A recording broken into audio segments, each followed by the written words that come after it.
Let me tell you a story about census. Nigeria has had a long history of census takings that spans over 100 years. So far, the country has had about 9 census counts. These are 1911, 1921, 1952/53, 1962, 1963, 1973, 1991, and the most recent in 2006. The present management of the National Population Commission set out on an arduous task of conducting a census for Nigeria.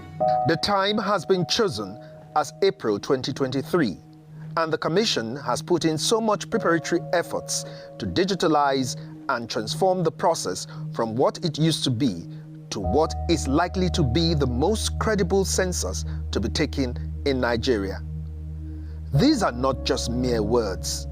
In the last 6 years, preparatory measures have been put in place to make this a reality. One of the first physical process that was carried out by the National Population Commission as a foundational block to the proposed 2023 census was the Enumeration Area Demarcation, EAD.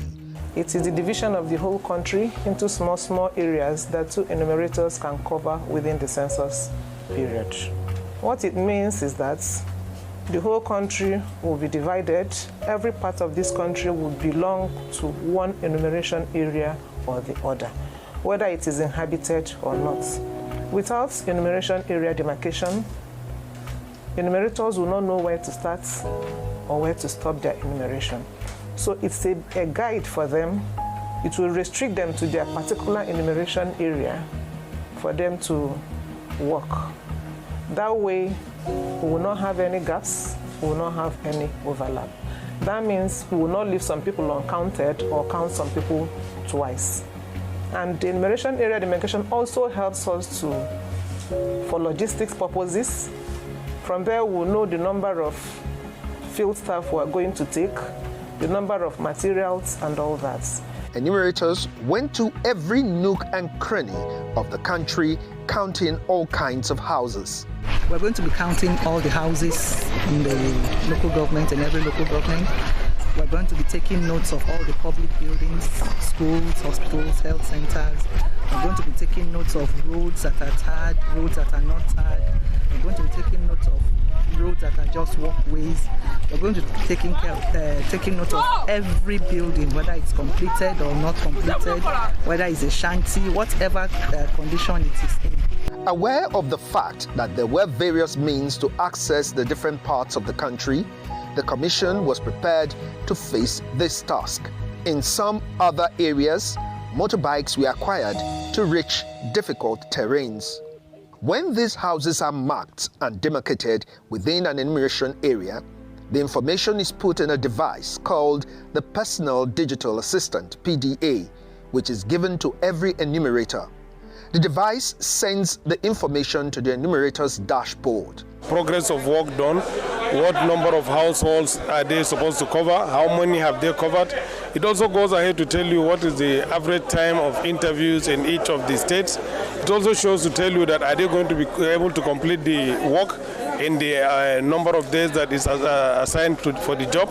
After this digital marking, the result is that all houses, structures, and more can now be identified through satellite imagery. Apart from the georeferencing, there is more to the protective characteristics of the EAD. EAD is geofenced, which means that you cannot transfer the information from one demarcation area to another. The information is protected. How is this useful during census enumeration?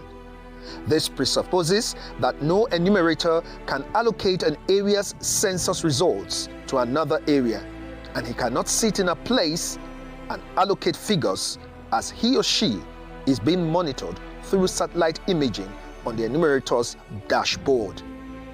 After the EAD, the National Population Commission went ahead to conduct an EAD update, which was a further verification of the initial exercise.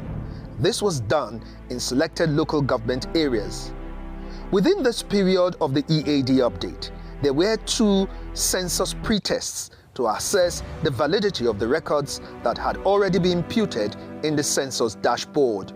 Now, to check the adequacy of this very first level of preparation, that is creation of enumeration area maps, we need to carry out a test. And this is why we conducted the first census pretest. And this was conducted in June 2021. The next phase of the preparatory process to the April 2023 census was the trial census, which was conducted between July 11th and 30th, 2022. The trial census, which is a dress rehearsal of what the actual census would look like, also had as part of its activity the building numbering and household listing before the enumerators' interviews with respondents. One of the respondents for the trial census was President Muhammadu Buhari, who was so elated to receive the chairman of the National Population Commission, Alhaji Nasir Isa Kwara, and his team right there in his hometown in Daura, Katsina State. The commission is leaving no stone unturned to make sure that the April 2023 exercise produces credible results that is acceptable to all. As part of moves to achieve a smooth communication flow during the exercise, the Commission launched a situation room which has a digital call center that will be active 24/7 during the actual census process. The situation room became active on May 18, 2022. Every call that comes in is either attended to by the call center operators. If it is a call that will be referred to the chairman for response, it will be referred to the chairman in his office for him to respond. If it is a call that the director of census need to attend to, it will be referred to her to attend to it. If it is the census manager, it will refer. If it is the director Kato, it will be referred. The National Population Commission recognizes the importance of getting Nigerians buy-in to the census process. In the last 2 years, the chairman, Nasir Isa Kwara, himself has led his team of management staff on advocacy visits to former heads of states, governors, traditional rulers, security operatives, and other stakeholders to convince them about the seriousness and commitment of the Commission to actualize a credible e-census.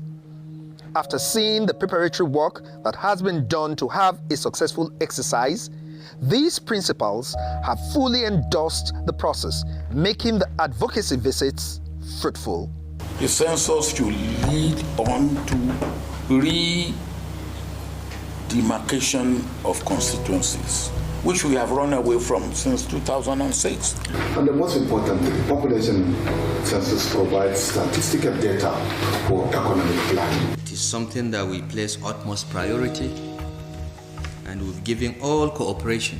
You may also wish to come and talk to us at the Governor's Forum. I want you to know you have a good, big job ahead of you. I pray you do it well, and I pray it's accepted by all. Data, it's everything. Statistics is everything. If you don't have data, you can't plan. On behalf of the FCT administration, I wish to assure you of maximum support. And this support will be provided along the lines that you've already enumerated. We'll provide publicity because it's very important. What I would like to say to my people is that they should give their homies more cooperation because it will help us. We are all working to achieve the same objective. This is a national call, so anytime you come calling, we are not worried and will provide necessary security and support for your job. One of the leading partners of the preparatory activities to the upcoming national census in Nigeria is the UNFPA. This international body has supported the National Population Commission very strongly in training of its staff for the different phases of the exercise. Country representative of the UNFPA, Ula Mola, has also worked closely with Alhaji Nasir Isa Kwara on many of the initiatives of the Commission. The census is long overdue, and it is time that we understand what does the population look like in Nigeria. So when we know that, that will be transformational and it will be a key driver to deliver the Nigerian development plan. Next to war, census is acknowledged worldwide as the biggest peacetime administrative activity in terms of mobilizing men and materials in any country. At this critical time in our country, let those words sink in.